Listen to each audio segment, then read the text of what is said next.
وأصحاب الأكرم سمن نقص جميع أولياء هذه البلدة جميع أولياء المكان وكانت أرواحهم ونخصوصا مشايخنا وأستاذنا ونخصوصنا روح سيد الوالد مرب الروح والجسد سيد الحبيب حسن بن عبد بهر سيد محمد بن علي بن عباس بن عبد العزيز مالك بن قدس بن ربيع بن صالح بن محمد بن محمد محضار وحبيب قاسم بن محمد بهر مصطفى بن محمد بهرون والحبيب بكر محمد سقف قرسك والحبيب صالح بن محسن عمي تنقل والحبيب حامد بن عباس باسم باشري والحبيب بكر بن سالم حبسي باشري وحبيب حسن شادري بن سلم شادري بن عبد الله الشادري حبيب علي مشهور بن جعفر بن شيخان سقف رسول ولي الله كان بسون قاسن كيكون الشيخ بن الشيخ الصمد بالبالي سيسمن مدني سلطان الأولياء الشيخ عبد القادر الجيلاني فخر الوجود الشيخ بكر بن سالم فقيه مقدم محمد بن علي بلوي سيدنا مهاجر إلى الله أحمد بن عيسى سيدنا أبو بكر سيدنا عمر سيدنا ثمان سيدنا علي وأصحاب رسول الله وأزواج رسول الله وأهل بيت رسول الله صلى الله عليه وسلم وأصولهم وفروعهم والمنتسبين إليهم أجمعين ووالدينا ووالديكم وأمواتنا وأمواتكم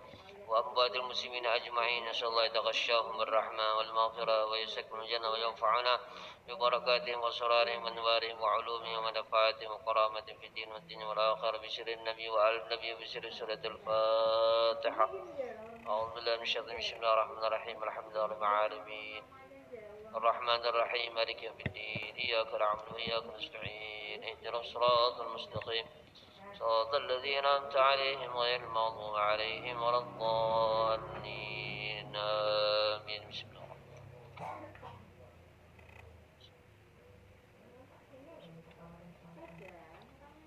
السلام عليكم ورحمة الله وبركاته. بسم الله الرحمن الرحيم الحمد لله رب العالمين والصلاة والسلام على أشرف الأنبياء والمرسلين سيدنا ومولانا محمد وعلى آله وأصحابه أجمعين. سبحانك لا علم لنا إلا ما علمتنا إنك أنت العليم الحكيم وتب علينا إنك أنت التواب الرحيم. رب اشرح لي صدري ويسر لي أمري واحلل عقدة من لساني يفقهوا قولي وسدد لساني واهدني قلبي بجاه النبي والآل وأصحابه. اللهم إنا نسألك فهم النبيين وحفظ المرسلين وإلهام الملائكة المقربين. اللهم أغننا بالعلم وزينا بالحلم وأكرمنا يا الله بالتقوى وجملنا يا الله بالعافية يا أرحم الراحمين. أما بعد. الترهيب من الزنا واللواط wa ityanil bahaim. Bab ancaman dari zina, liwat. Liwat itu yang dilakukan oleh kaum Nabi Allah Lut. Wa ityanil bahaim, dan mendatangi binatang-binatang. Qala Allah Ta'ala, Allah berfirman, A'udzu billahi minasyaitonir rajim. Wala taqrabuz zina innahu kana fahishatan wa sa'a sabila. Kata Allah, janganlah engkau dekat zina, karena zina itu adalah perbuatan keji dan sejelek-jelek jalan. Karena zina itu tariqun min turuqin nar.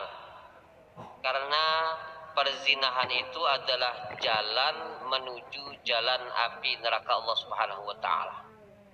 Di dalam ayat ini, kalau kita perhatikan, tidak hanya sekedar melarang kita untuk berzina, tapi juga di dalam ayat ini melarang kita untuk dekat-dekat dengan zina. Artinya apa? Artinya kalau seandainya dekat-dekat dengan zina saja dilarang, apalagi berbuat zina. Karena perzinahan itu tidak akan terlaksana kalau seandainya tidak dekat-dekat dengan zina. Jadi ada permulaan terjadinya perzinahan itu. Maka permulaan ini juga dilarang oleh Allah Subhanahu wa taala. Maka kalau seandainya ada seseorang yang berusaha untuk melakukan 6 perkara ini, berarti dia telah mendekati zina. Kalau mendekati zina, maka tidak menutup kemungkinan dia akan melakukan dosa yang namanya dosa zina. Lalu pertanyaannya adalah, mana yang 6 itu? Apa yang 6 itu. Kalau seandainya seseorang melakukan 6 perkara tersebut, maka tidak menutup kemungkinan terjadi perzinahan. 6 tersebut biasanya kita kenal dengan nadratun, wabtisamun, fasalamun, fakalamun, famau'idun, faliqau. Yang pertama, ngelihat. Jadi terjadinya perzinahan tidak mungkin tidak ngelihat tuh, tidak mungkin. Bisa dipastikan melihat dulu, nanti ada ketertarikan dan lain sebagainya. Jadi yang pertama ngelihat, yang kedua tersenyum, ngelihat cantik, senyum. Lalu ada tahapan yang ketiga. Apa tahapan yang ketiga? Fasalamun, mengucapkan salam, assalamualaikum. Lalu ada hal yang berikutnya, apa itu? Fakalamun, berbicara, ngomong, bebandir. Lalu setelah itu famau'idun, berjanji, kena kesinilah, kena kesitulah. Apalagi kalau seandainya janjinya ke hotel, oh itu parah tuh. Lalu terakhir apa? Terakhir faliqa'u, berjumpa, bertemu. Itu bagian yang terakhir untuk menjurus kepada perzinahan. Apalagi kalau seandainya janjinya ketemunya, maaf ya tadi di hotel, di rumah, di kamar dan lain sebagainya. Ini peluang besar untuk terjadinya zina. Maka 6 hal ini harus benar-benar diperhatikan dan harus dijauhi. Kenapa? Karena mengarahkan kita kepada perzinahan itu sendiri. Dan kita meminta kepada Allah, mudah-mudahan kitanya, mudah-mudahan istri kita, mudah-mudahan anak kita, mudah-mudahan keturunan kita, mudah-mudahan adik kita, kakak kita, dan siapapun orang yang terdekat dengan kita secara umum umat Rasulullah, mudah-mudahan dijauhkan oleh Allah Subhanahu wa taala daripada perzinahan. Amin amin amin ya rabbal alamin.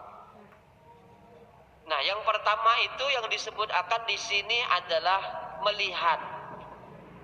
Kita tahu sama-sama bahwasanya di dalam Islam sangat dilarang oleh Allah melihat sesuatu yang tidak diperbolehkan. Dan sudah jelas diinformasikan oleh Allah di dalam Al-Quran. Barangkali pian sering mendengar akan daripada firman Allah yang berkenaan tentang dilarangnya orang-orang yang beriman untuk melihat sesuatu yang tidak diperbolehkan oleh Allah. Bahkan tidak hanya saja Allah melarang orang yang beriman laki-laki, yang perempuan pun juga dilarang oleh Allah.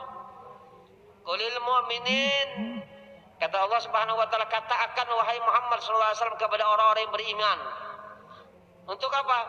Untuk memejamkan mata mereka dari hal-hal yang tidak diperbolehkan oleh Allah Subhanahu wa taala. Nah, kenapa tidak boleh melihat? Hanya sekedar melihat kok. Hanya sekedar memandang kok, masa kada boleh?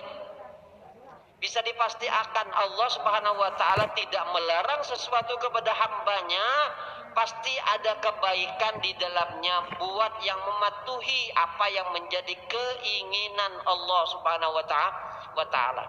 Tapi kalau seandainya tidak mau patuh dan tunduk kepada perintah-perintah Allah dan larangan-larangan Allah, maka akibatnya nanti tanggung sendiri. Jangan disalahkan Allah Subhanahu wa taala, karena sudah Allah perintahkan, sudah Allah larang, termasuk Allah sudah melarang kita jangan main-main api, jangan lihat-lihat yang diharamkan oleh Allah Subhanahu wa taala. Karena syaitan itu banyak senjata. Syaitan itu pala banyak senjata. Di antara senjata syaitan itu adalah penglihatan. Itu senjata syaitan. Makanya disebutkan di dalam hadis, an-nadhratu sahamun masmumun min sihami iblis al-marjum. Jadi kata Rasulullah SAW, melihat itu adalah anak panah yang beracun dari anak panah iblis yang terkutuk. maaf lah, kalau sudah ngelihat itu akan membawa kita kepada berpikir. Melihat, maaflah yang putih terbayang-bayang di akal pikiran kita lah. Berkhayal begitulah. Melihat maaf yang bening, bersih, putih, cantik itu terbayang-bayang di dalam pikiran kita. Jadi melihat membawa kita untuk berpikir, untuk berkhayal. Lalu berpikir itu membawa kita kepada perzinahan. Jadi tidak langsung berzina begitu. Jadi ada proses sebelumnya. Proses sebelumnya adalah melihat. Maka yang dijaga di sini adalah bagaimana penglihatan kita. Maka kata Rasulullah SAW, al-ainu tazni wal qalbu yusaddiqu dzalik au yukadzibuh. Kata Rasulullah, mata itu berzina. Makanya ada zina mata, zina tangan, zina telinga, dan lain sebagainya. Nah, kata Rasulullah, al-ainu tazni, mata itu berzina. Melihat yang tidak diperbolehkan oleh Allah, itu juga berzina. Zinanya zina mata. Nanti tinggal hati. Wal qalbu yusaddiquhu dzalik au yukadzibuh. Hati nantinya membenarkan atau mendustakan apa yang dilihat. Jadi proses selanjutnya adalah hati nanti yang mencerna. Nanti hati yang menimbang-nimbang begitu. Benarkah kada? Nah, makanya hati-hati dengan sosok yang bernama maaf wanita. Karena Rasulullah SAW tidak meninggalkan setelah Rasulullah SAW fitnah yang lebih mudarat atas laki-laki dibandingkan perempuan. Jadi kata Rasulullah di dalam hadisnya, ma taraktu ba'di fitnah adarru 'ala rijal minan nisa. Ini ungkapan Rasulullah lah, bukan ungkapan ulun, bukan ungkapan para ulama, bukan. Ini adalah ungkapan baginda Muhammad yang ucapannya bisa dipastikan benar, nyata, dan tidak ada kebohongan di dalamnya. Kata Rasulullah SAW, tidaklah aku tinggalkan setelahku satu fitnah yang lebih bermudarat atas laki-laki daripada perempuan. Ya kan? Daripada perempuan. Makanya lebih baik berjalan di belakang singa daripada berjalan di belakang wanita, perempuan. Apalagi maaf nih lah, apalagi sebagian wanita-wanita sekarang. Ya kan? Kalau kita berjalan di belakangnya belenggak-lenggok lah. Ya kan? Tidak hanya sekedar belenggak-lenggok lah, pakaiannya juga menggoda. Ya kan? Walaupun walaupun Pak Haji bisa luntur tuh. Terus terang aja, ini fitnah yang paling besar, fitnah yang paling bermudarat yang disabdakan oleh baginda Muhammad sallallahu alaihi wasallam. Makanya sebagian ulama mewanti-wanti, iyyaka, hati-hati kamu, kata ulama. An-nadhru fa innahu yanqushu fil qalbi surul manzur. Hati-hati kamu daripada melihat. Kenapa? Karena melihat itu akan melukis, menggambar, atau apa nih? Bukan menghayal. Ini di apa nih? Diukir. Ya, karena pandangan itu bisa mengukir gambaran orang yang dilihat. Ya, jadi melihat ini, itu yang digambarkan di dalam pikiran kita. Nauzubillah, kalau seandainya maaf anak-anak kita melihat sesuatu yang tidak diperbolehkan. Umur 10 tahun udah pandai dah. 11 tahun sudah pandai. Belum punya anak lah. Yang paling besar umur 15 tahun. Lalu yang paling kecilnya lagi umur 13 tahun. Yang paling kecil umur 7 tahun. Senang punya anak, senang. Rizki, nikmat dari Allah Subhanahu wa taala. tapi juga ada kekhawatiran. Khawatirnya sangat besar sekali. Kenapa? Karena untuk mengakses hal-hal yang demikian itu sangatlah mudah saat ini. Bahkan maaf-maaf dijulungi sama orang tua untuk mengakses hal-hal yang tidak baik. Secara tidak langsung diberiakan oleh seorang ayah, oleh seorang ibu. Karena kalau seandainya pian lah berumur 8 tahun, 9 tahun, 10 tahun, hadiahnya HP. Secara tidak langsung, maaf-maaf, kalau seandainya anak umur 7 tahun, 8 tahun, 9 tahun, 10 tahun diberi akan HP, sama sepertinya anak kecil kalau diberi akan pisau. Dan tidak menutup kemungkinan pisau itu boleh saja bisa menoreh badannya. Kalau seandainya dia tidak bisa menggunakan pisau itu dengan selayaknya dan seharusnya. Allah. Barangkalilah tanpa kita sadari ini terjadi pada orang-orang tua pada masa ini dan pada zaman ini. Jadi kalau seandainya anak kita umur 10 tahun menyendirinya lah, suka tuh, senang di kamar, hati-hati tuh, senang di kamar, hati-hati, tidak senang bergaul. Rasa senang bang kalau seandainya kada tapi bergaul. Tapi kalau seandainya hanya di kamar saja, lalu takut, khawatir ada hal-hal yang dilihat itu kada baik, yang dilihat itu kada bagus. Ya, Allah. Yang sering ulun katakan kemarin lah, barangkali itu tidak dipraktekkan pada saat dia melihat itu. Tapi barangkali pada saat di luar boleh kata dia akan praktekkan apa yang dilihat. Tadi malam dia melihat itu, dia tidak praktekkan di rumah. Tidak. Dia tidak praktekkan di kamar. Tidak. Khawatirnya dia praktek akan itu nanti di luar sana. Dan kita tidak bisa memantau anak kita 24 jam.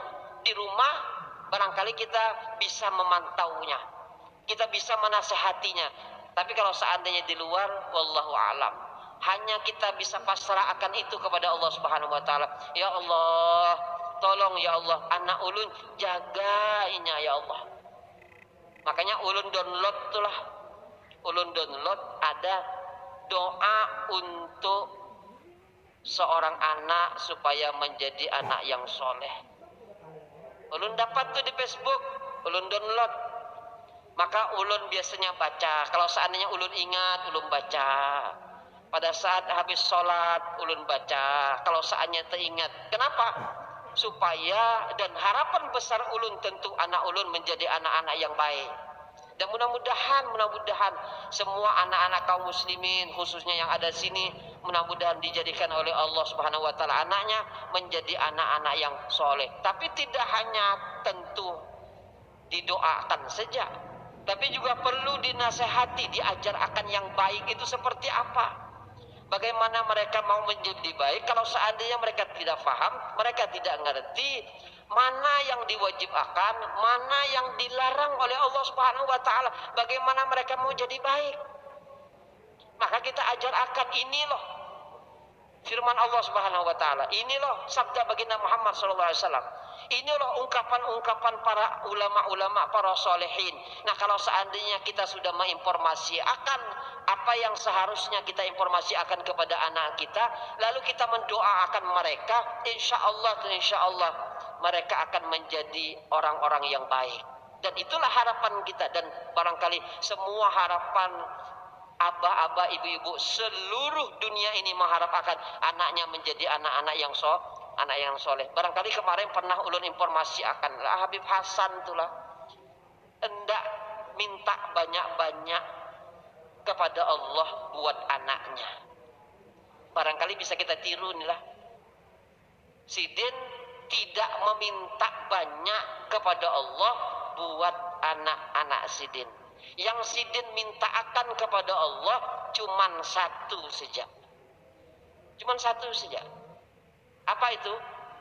Mudah-mudahan anak-anak mereka dijadikan oleh Allah anak-anak yang soleh.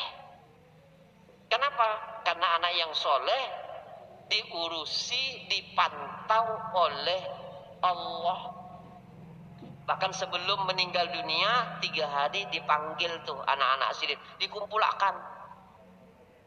Kata Sidin, ini semua yang di pondok itu tidak semuanya milik kaum muslimin. Tapi juga ada tuh bagian ulun dari pondok ini. Karena ulun berdagang. Ulun juga biasanya dipanggil dakwah, dijulungi duit. Biasanya ada orang datang julungi duit, ulun beri akan mobil, ulun beri akan tanah dan lain sebagainya. Tapi ketahuilah bahwasanya apapun yang ulun miliki, maka tidak ada bagian untuk kalian semua. Jadi Sidin meninggal dunia tidak meninggalkan sepeser pun duit untuk anak-anaknya. Lalu menjadi pertanyaan kita nih, berarti Sidin kejam dong, sampai anak-anaknya tidak ditinggal akan warisan. Tidak kejam. Kenapa? Karena sudah Sidin meminta kepada Allah Subhanahu wa taala, dan tidak hanya sekedar meminta, tapi diarahkan kepada yang baik. Di pondokan di Madinah, di Habib Zain, ada yang dipondokan di Mekah, di Profesor Dr. Said Muhammad Al-Maliki, ada yang dipondokan di Hadramut, di Habib Abdullah Baharun Al-Ahqaf, Jamiatul Ahqaf. Jadi sudah berusaha untuk menjadi baik dan juga didoakan, maka eksekusinya tinggal Allah saja. Terserah Allah, Allah mau jadi akan apa. Tapi insya Allah kalau seandainya kita sudah berikhtiar dengan sempurna, doanya sudah, dan diarahkan kepada yang baik pun juga sudah, insya Allah akan baik hasilnya. Dan subhanallah, anak-anak Sidin rata-rata semuaan yang ulun lihatlah, subhanallah, dari laki-lakinya dan dari perempuannya, alhamdulillah dilihat sukses. Kenapa ulun cerita akan ini? Supaya menjadi pelajaran buat kita, bahwasanya anak itu tidak hanya kita kita senang akan dengan dunia-dunianya, kita beri akan ini, kita berikan HP, kita berikan mobil, kita berikan rumah, kita berikan motor dan sebagainya, tapi juga harus dimanjakan anak-anak kita dengan agama-agama, dengan pelajaran-pelajaran agama. Kita didik mereka, lalu kita suruh mereka untuk datang ke majelis-majelis. Ini biasanya ada sebagian orang tua yang tidak pernah menyuruh anaknya untuk datang, ke majelis-majelis ilmu. Jadi dibiarkan saja. Maghrib, maaflah kalau kita lihat tuh. Kalau kita lihat ada sebagian anak-anak kalau waktu maghrib isya, sebenarnya waktu maghrib isya kan sesuatu yang istimewa, tapi digunakan sesuatu hal yang tidak berguna sama sekali. Apa itu? Main HP. Habis maghrib isya HP. Lanjut tuh biasanya. Isya lanjut sampai jam 10. Lanjut biasanya, tidak terasa. Main HP itu kan tidak terasa. Bahkan nih lah, kalau sudah main HP, ngantuk pun hilang. Ada yang bilang, ulun kada kawa guring biasanya. Sampai jam 11, jam 12, jam 1, bagaimana mau guring? Di tangan HP. Yang dilihat HP, tidak bisa guring, tidak bisa tidur. Coba letakkan HP, insya Allah tidak lama guring. Malah tidak lama tidur. Subhanallah. Nah, khawatirnya tadi di HP itu kan banyak hal-hal yang bisa kita lihat. Ada pakaian-pakaian yang kada baik, aurat di situ juga ada. Makanya ini yang harus kita perhatikan buat anak-anak kita. Ulun yakin kalau seandainya seumuran pian lah 50 tahun ke atas, insya Allah kada melihat hal-hal yang demikian. Ya kan? Insya Allah ulun yakin, ulun husnudzon. Ya kan? Yang ada di sini ulun yakin tidak melihat hal-hal yang demikian. Tapi apakah tidak tergoda anak-anak kita pada saat melihat itu? Allah. Sedangkan di dalam hadis banyak sekali bagaimana Rasulullah Shallallahu Alaihi Wasallam melarang kita untuk melihat hal-hal yang demikian. Bahkan Rasulullah Shallallahu Alaihi Wasallam pernah bersabda, kata Rasulullah SAW, man nadhara ila muharramin mala Allah ainahu min jamri jahannam yaumal qiyamah. Kata Rasulullah, barang siapa yang melihat kepada sesuatu yang diharamkan oleh Allah, Allah akan penuhi matanya dari jamrah jahannam, dari bara api neraka jahannam yaumul qiyamah, nanti di akhirat. Jadi hari-hari kita melihatlah yang haram, nanti di akhirat dipenuhkan tuh matanya dengan bara api-api neraka. Naudzubillah min dzalik. Sama tuh melihat yang nyata atau melihat yang ada di HP. Sama. Yang tidak ada bedanya. Apalagi yang membangun atau membangkitkan hasrat di dalam diri kita, di dalam jiwa kita, itu sama. Bahkan ada nih lah, maaf, sebagian pasangan tidak berhasrat dengan pasangannya kecuali kalau sudah melihat yang di situ. Kadang berhasrat tuh. Belum pernah dengar. Tapi bukan yang di sini, emang dia yang di sana. Tapi ulun pernah dengar. Ulun kada berhasrat dengan suami ulun. Kalau seandainya sebelum melihat yang itu, subhanallah, berarti merasa nyaman melihat yang itu, baru kepada yang halal. Berarti yang haram dulu tuh, merasakan lezat kepada yang haram, nikmat kepada yang haram, baru dilampiaskan kepada sesuatu yang halal, yaitu suaminya. Ini kan berpenyakit lah, Allah berpenyakit. Jadi tidak berhasrat kepada suaminya, berhasratnya kepada itu, Allah. Makanya Allah Subhanahu wa taala menyebut akan wanita itu bagi laki-laki, baginya adalah fitnah yang paling terbesar. Kata Allah, inna kaidasyaitan kana dhaifah. Tapi pada saat Allah Subhanahu wa taala membicarakan tentang tipu daya perempuan, inna kaidahunna azim. Jadi sesungguhnya tipu daya syaitan lemah, tapi tipu daya mereka perempuan azim, besar sekali. Lihat, kalau syaitan gampang, ringan, ya kan? Tapi kalau perempuan besar. Godaan setan gampang dihilangkan. Dengan apa caranya menghilangkan godaan setan? Gampang. Kita barangkali sudah banyak mendengar akan di majelis-majelis bagaimana cara untuk menghilangkan godaan setan. Bagaimana cara untuk menghilangkan godaan setan? Baca saja la ilaha illallah, selesai sudah. Nah, kata Habib Abdullah Haddad, kalau seandainya ada godaan setan, maka lihatlah ke atas, lalu ucapkan Allah, Allah.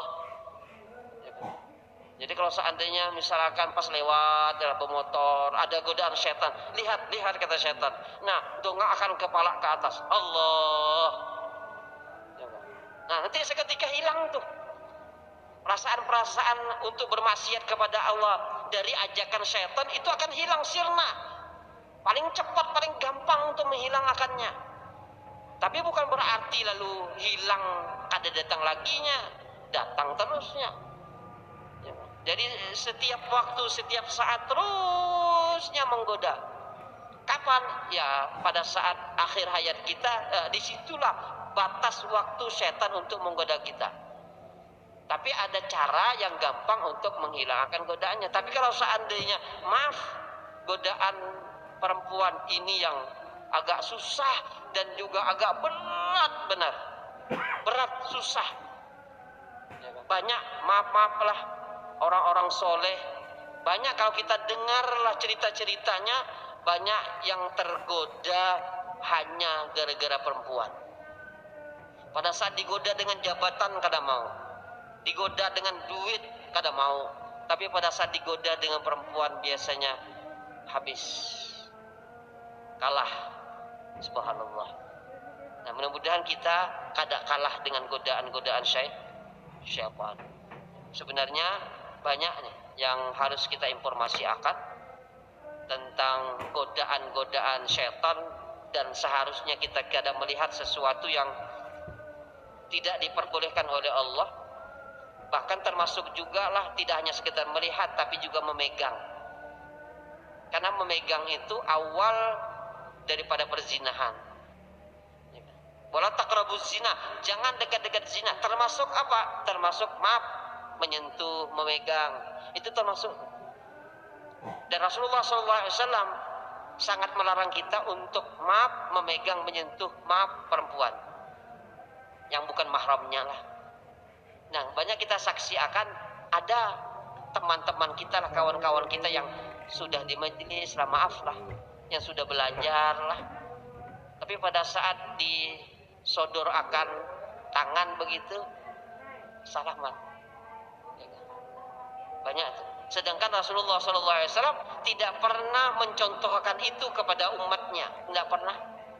Bahkan untuk sesuatu yang besar, kita tahu kemarin pernah kita informasikan, untuk sesuatu yang besar, untuk sesuatu yang penting pun Rasulullah tidak pernah menjabat tangan perempuan. Walau lil bai'ah, untuk membaiat pun itu Rasulullah tidak bersalaman dengan perempuan. Nah, sebisa mungkin tuh untuk kita tidak bersalaman dengan perempuan yang bukan mahramnya, tapinya bisa begini. Nah, supaya kada dianggap sombong itulah begini. Anak berwudu kah? Bukan tentang masalah berwudu atau kada. Ini adalah larangan dari Allah, larangan dari baginda Muhammad. Kalaupun misalkan kada berwudu, ya bolehlah. Ya tetap kada boleh, karena begitulah. Kalau bersalaman tuh kan tidak diperbolehkan walaupun tidak punya wudu. Nah, biasanya ada tuh, biasanya habis majelis, biasanya di kalau majelis ibu-ibu biasanya kalau selesai majelis piana berwudu ka guru. Iya berwudu. Biasanya pura-pura tuh. Walaupun kada berwudu, cuman dikatakannya ulun berwudu supaya apa? Supaya kada bersalaman. Ya sebenarnya ibu-ibu juga harus tahu, harus paham, kada berwudu kah tetap tidak diperbolehkan yang namanya bersentuhan dengan yang lawan jenisnya, yang bukan mahramnya. Mudah-mudahan sedikitlah demi sedikit kita bisa menjauhi apa yang dilarang oleh Allah Subhanahu wa taala. Apa yang diperintahkan oleh Allah Subhanahu wa taala kita lakukan. Mudah-mudahan diberikan hidayah oleh Allah, diberikan petunjuk oleh Allah, diberikan kekuatan oleh Allah Subhanahu wa taala untuk menjalani apapun yang diperintahkan oleh Allah, dilarang oleh Allah, dan juga dilarang oleh Rasulullah dan diperintahkan oleh baginda Muhammad SAW. Mudah-mudahan kita istiqomah menjalankan itu hingga akhir hayat, dan di akhir hayat mudah-mudahan Allah anugerahkan kepada kita husnul khatimah, dan mudah-mudahan diampunkan semua dosa-dosa kita yang telah lalu, dan mudah-mudahan Allah Subhanahu wa taala menjadikan anak cucu turun kita orang-orang yang baik. Amin amin amin ya rabbal alamin. Hadani Allah wa iyyakum ajmain. Assalamualaikum warahmatullahi wabarakatuh.